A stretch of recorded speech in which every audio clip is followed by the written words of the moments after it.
Ucrania avanza hacia atrás y Rusia se retira hacia el frente. Suena absurdo, pero es exactamente lo que está ocurriendo. Mientras Kiev insiste en que todo va según el plan, las tropas rusas siguen adentrándose en las dos ciudades más fortificadas del este, Pokrovsk y Kupiansk, bastiones defensivos que ahora parecen castillos de arena bajo ataque constante. Bienvenidos a Guerra Total.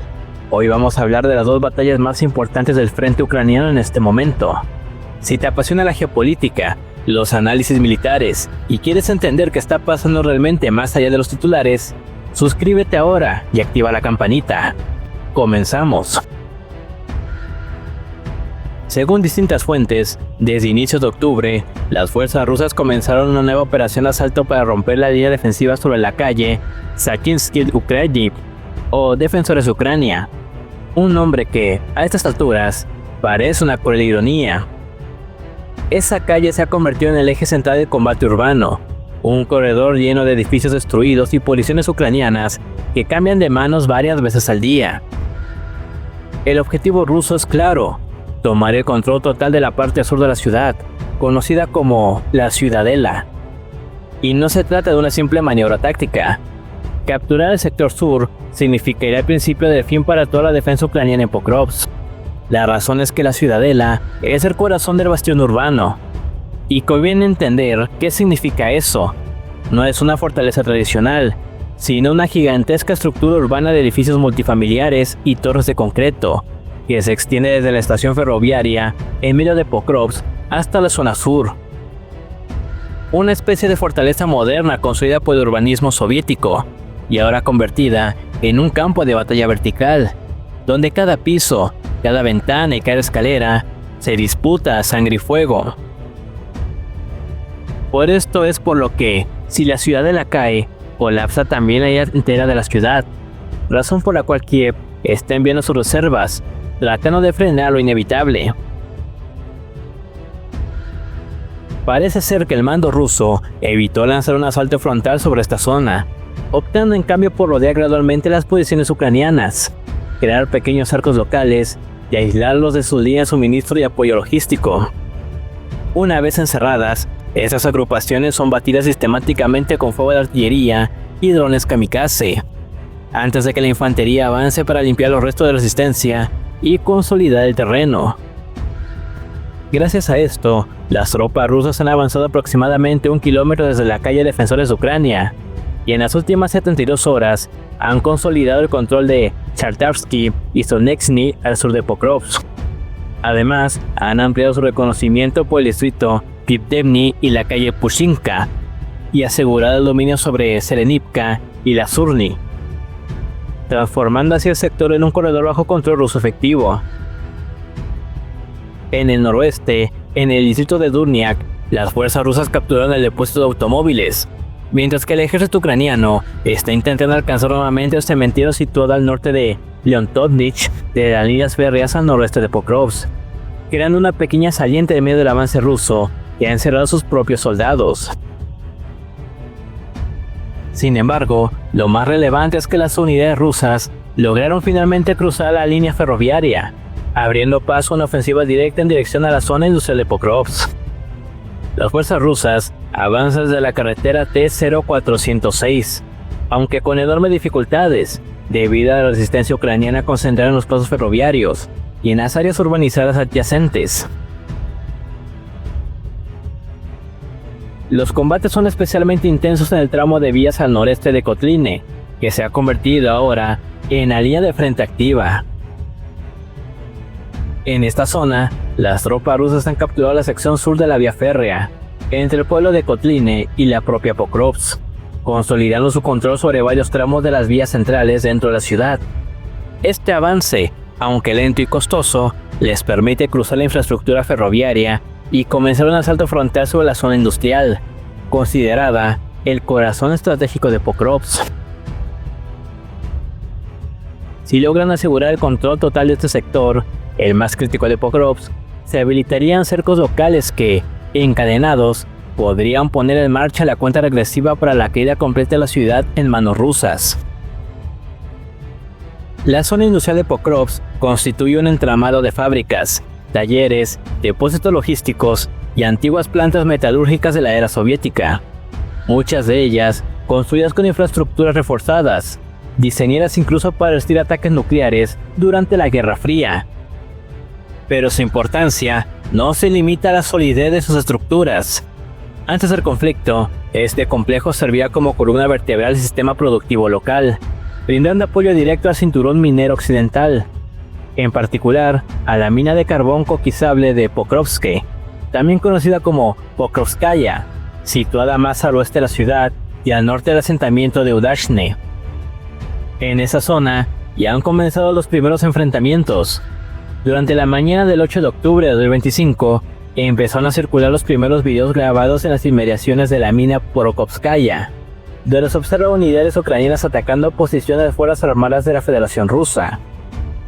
Y la mayoría de esos enfrentamientos ocurren directamente dentro del perímetro industrial de la mina, lo que confirma que la línea de contacto se ha desplazado hasta el corazón mismo del complejo minero. Basándonos en las geolocalizaciones y en el material visual, todo indica que se están librando enfrentamientos muy intensos por el control de la mina Pokrovskaya. Recordemos que no es un objetivo cualquiera. Si las fuerzas ucranianas pierden la mina, se verían obligadas a retroceder hacia el noroeste, en dirección a Sergivka, y la ocupación de ese asentamiento daría a los rusos control de fuego efectivo sobre la carretera M30. Por su disposición, la mina y su entorno otorgan ventajas tácticas claras. Edificios de hormigón capaces de soportar fuego de artillería, una densa red de galerías y túneles, y vías interiores pueden convertirse en corredores de abastecimiento o en posiciones defensivas urbanas. Pero la mina Pokrovskaya no es solo importante por su ubicación táctica, sino por lo que encierra bajo tierra. Se trata del mayor yacimiento de carbón conquistable de toda Ucrania, el mismo que alimentaba los altos hornos de Mariupol, Avdiivka y Kryvyi Rih antes de la guerra. Su pérdida no significaría únicamente la caída de una posición elevada o la ruptura de un eje defensivo. Implicaría el colapso energético y siderúrgico del Donbass central.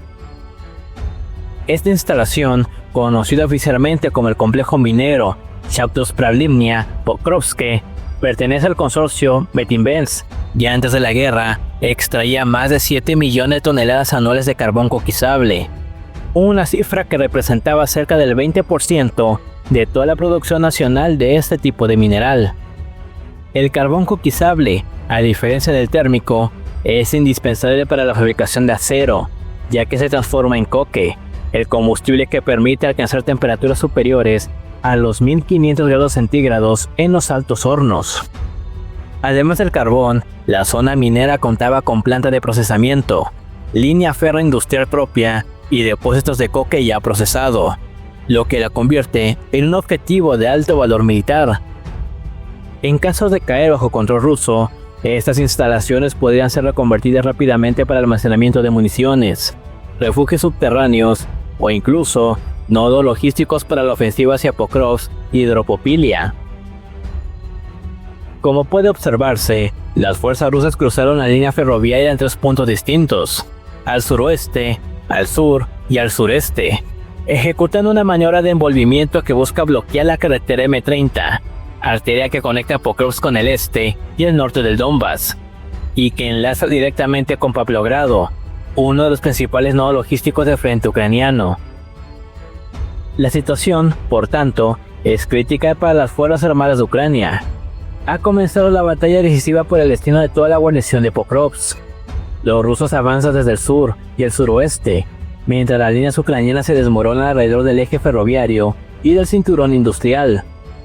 Al mismo tiempo, los ucranianos intentan contraatacar en las zonas donde los rusos lograron romper el frente, lo que ha dejado descubierto otros sectores, como Kupiansk. Y ya que mencionamos este lugar, vale decirlo con claridad, lo que está ocurriendo en Kupiansk no es solo un retroceso táctico, sino un colapso total. Las fuerzas armadas de Ucrania están literalmente al borde del derrumbe, y lo que separa la situación actual del cierre definitivo del cerco son apenas 200 o 300 metros, nada más. Siguiendo el cauce del río Kupianka, las tropas rusas siguieron avanzando hasta el punto más externo de la ciudad. Alcanzaron la calle Kharkov y llegaron incluso al cartel que marca el límite urbano.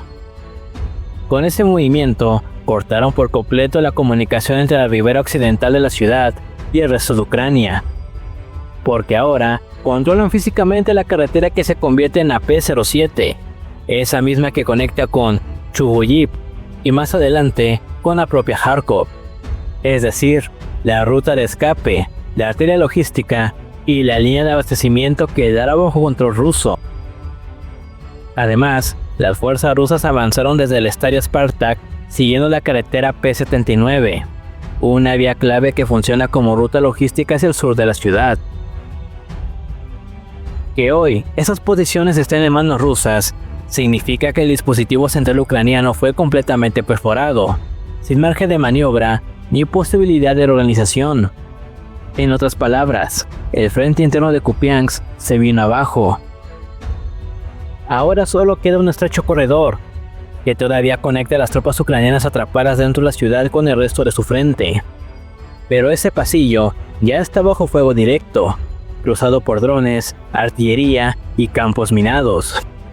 De hecho, en las últimas horas, un Humvee blindado y un Buey ucraniano fueron destruidos tras detonar sobre minas antitanque rusas, en lo que pareció un intento desesperado de reconocimiento o retirada. Cada metro de ese terreno es una trampa mortal. Y ahora, volviendo a la ciudad de Pokrovsk, no hay una línea de frente clara, los flancos están completamente abiertos, y los grupos de reconocimiento y sabotaje rusos se infiltran cada noche un poco más en la ciudad. En esas condiciones, las fuerzas armadas de Ucrania no pueden hacer otra cosa que retirarse tal como está sucediendo en Kupiansk, lenta pero inexorablemente, dejando otras posiciones, equipos y barrios enteros. A esta altura, la pérdida de Pokrovsk no es una posibilidad, es solo cuestión de tiempo. Y si algo le faltaba a este cuadro, es el toque habitual de Zelensky. El presidente interino ucraniano ya había sentenciado a Pokrovsk hace meses, fiel a su costumbre de posar para las cámaras antes del desastre. Lo hizo como siempre, tomándose una selfie frente a una de las estelas de entrada a la ciudad, sonriente, confiado, sellando sin saberlo la condena del lugar.